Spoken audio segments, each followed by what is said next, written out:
Bonjour, je vais parler du dernier épisode de Black Lightning.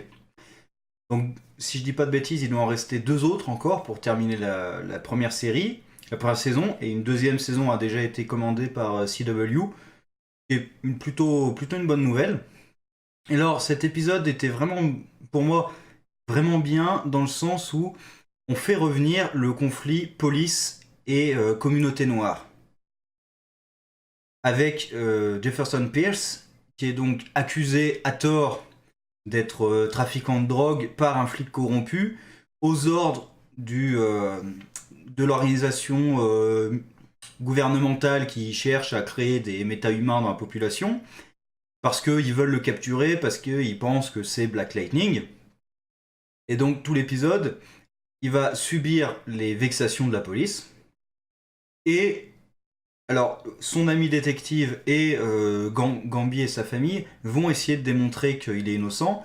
Et surtout, Gambi de son côté va surtout essayer de faire croire que ce n'est pas Black Lightning.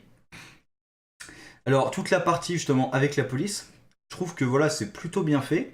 Mais comme d'habitude dans cette série, ils arrivent plutôt bien à gérer justement les tensions police et communauté noire. Parce que là, par exemple, parmi les flics, même qui le tabassent dans le couloir, il y a des flics noirs. Donc c'est pas une question des méchants flics blancs contre les gentils noirs. C'est beaucoup plus nuancé que ça. Et là, par exemple, voilà la scène où il se fait, où il se déshabille et il se fait fouiller de façon très dérangeante, on peut dire. Hein, on dérange vraiment l'intimité de la personne. Voilà, on est comme lui d'ailleurs, on n'est pas à l'aise, quoi. C'est vraiment l'humiliation d'être accusé comme ça et de se retrouver dans cette situation. En plus, la scène où il se fait arrêter, pareil, euh, on sent bien le truc de l'idée que c'est un suspect noir, on peut l'abattre. Il y a un peu cette idée-là quasiment de on peut l'abattre s'il commence même à dire un mot de travers. J'ai dit, vous résistez votre arrestation là.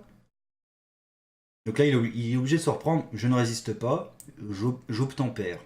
I comply. Il est obligé vraiment de se reprendre. Ensuite, même devant les gamins du lycée, calmez-vous et tout, il est obligé d'essayer de faire calmer tout le monde. Il y a le moment un peu micro-trottoir. Alors, je trouve un peu dommage, là, justement, pour le coup, que celle qui soit contre Jefferson, ce soit forcément la petite vieille, blanche, qui en plus est un peu bigot sur les bords, vu que tout de suite, le premier argument qui lui vient à l'esprit, c'est ah, il se fait appeler Black Jesus. Voilà, je trouve ça un peu dommage que ce soit. C'est un peu une caricature, hein, la vieille, la petite vieille dans la rue, là. Bon, mais sinon, voilà, je trouve que c'est plutôt bien géré. Et là, on a le détective qui, enfin, décide, d'ailleurs, lui-même le dit, enfin, il se décide à lutter contre la corruption. Enfin, il se décide à faire quelque chose. Et il y arrive, parce qu'en l'occurrence, là, les flics corrompus sont quand même un peu cons. Et il est très facile de trouver la trace de leur argent. Là, ils sont pas très malins, ils se font avoir assez facilement. D'ailleurs, même lui dit, je pensais pas que t'étais aussi stupide que ça. Mais après aussi, c'est des flics qui sont corrompus depuis longtemps, donc ils se croient au-dessus des lois. C'est pas étonnant qu'ils laissent des traces aussi flagrantes. Donc, il est innocenté, ça y a pas de problème. J'aime bien aussi que le détective, il se rend compte qu'il y a quelque chose qu'il lui dit pas. Il se rend compte qu'il lui ment, qu'il lui cache la vérité. Et il lui dit d'ailleurs clairement, il lui dit clairement qu'il sait qu'il lui cache quelque chose, qu'il lui ment, mais qu'il va quand même l'aider, parce qu'il sait qu'il est innocent. Et d'autre côté, donc Gambi qui essaie de faire croire que ce n'est pas Black Lightning, alors lui-même est conscient que ça va pas marcher. Il gagne juste du temps avec ça, parce que... Alors, je trouve ça intéressant qu'il réutilise l'hologramme, parce que je trouvais que c'était un peu exagéré de mettre des hologrammes dans le sous-sol juste pour qu'ils s'entraînent. Là, il réutilise l'hologramme pour quelque chose d'utile. Parce que pour l'entraînement, ils n'ont pas besoin particulièrement d'hologrammes.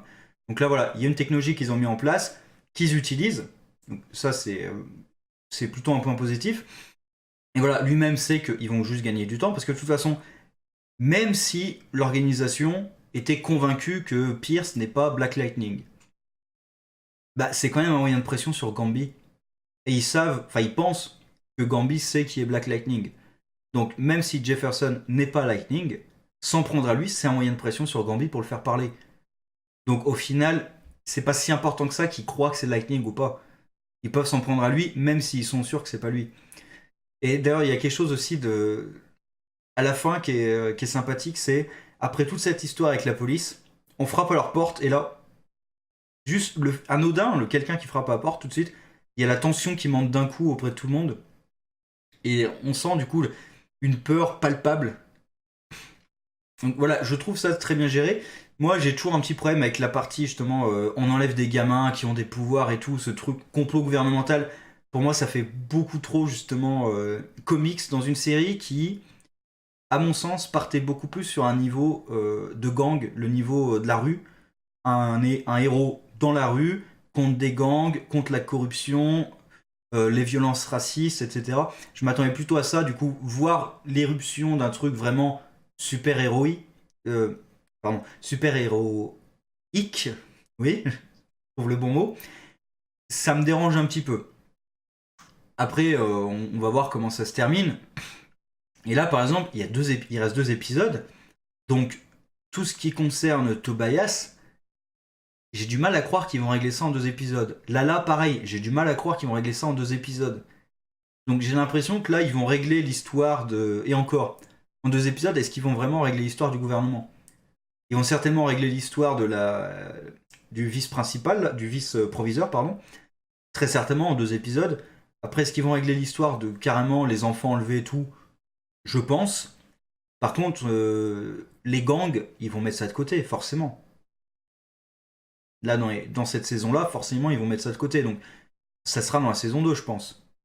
Ou alors, s'ils réussissent à faire ça en 2 épisodes, c'est ultra rushé, je pense. Donc je préfère encore qu'ils laissent ça de côté pour une deuxième saison, parce que s'ils rushent le truc... Voilà, donc la guerre Lala-Tobias qui s'annonce, j'ai du mal à croire qu'elle sera dans ces 2 épisodes. Ou alors en cliffhanger pour la saison 2. Mais du coup, c'est une bonne nouvelle qu'il y ait une saison 2, parce que justement, c'est plutôt ce que j'avais envie de voir, moi, la guerre des gangs. Et en plus, là, comme le détective est vraiment parti en croisade contre la corruption au sein de ses propres forces, ça peut être intéressant de voir s'il s'attarde encore un peu plus là-dessus. Donc bref, j'ai bien aimé l'épisode. Je trouve que le message politique, parce qu'il y en a un évidemment, est quand même plutôt bien géré et un peu nuancé malgré tout. C'est pas un truc vraiment manichéen, donc ça me plaît davantage. Et ben, j'attends la fin de cette saison et surtout la saison 2, voir ce qu'on va apporter de nouveau surtout. Et sur ce, au revoir.